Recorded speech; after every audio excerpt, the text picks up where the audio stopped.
So, luto na yung bangus namin. Nabubuksan namin, titignan namin yung mukha, ang itsura niya. Mainit. Ay.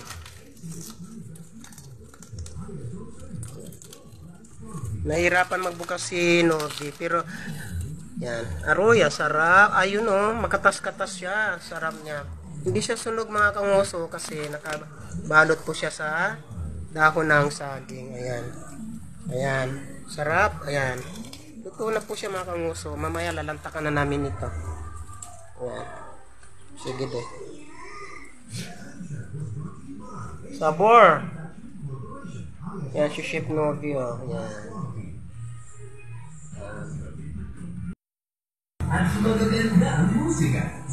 Ayan mga kanguso. Ayan. Back tayo mga kanguso. Ayan oh. Napakasarap ng bangus. Ayan. And then mayroon kaming tinapang tamban.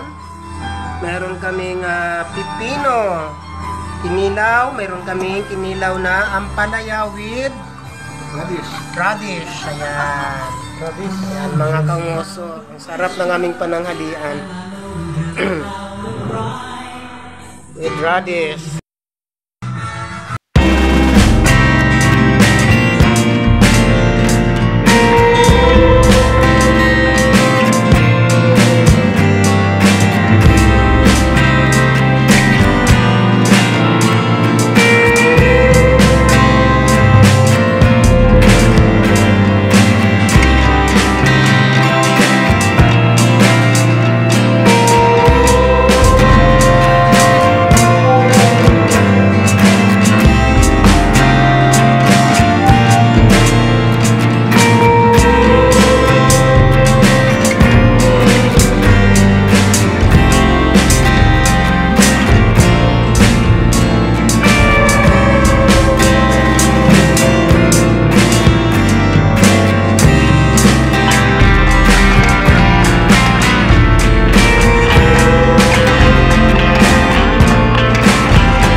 Isang isda na tagpuan bangos mga kanguso. Yan. Naimbitahan ako dito eh. Yan.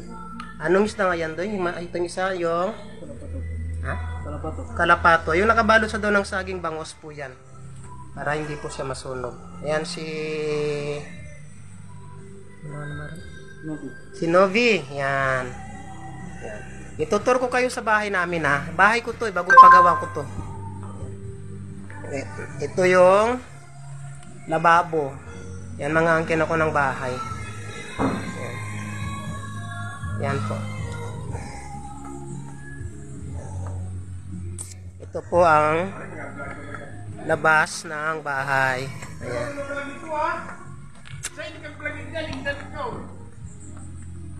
Ayan. Papasok tayo ngayon. Ayan po yung gate. Nasa loob kasi ako ng bahay ngayon. Yan, papasok tayo ngayon dito sa bahay. Ito yung sala.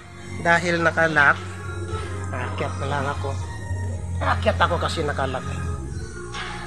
Ayan, ito po yung sala.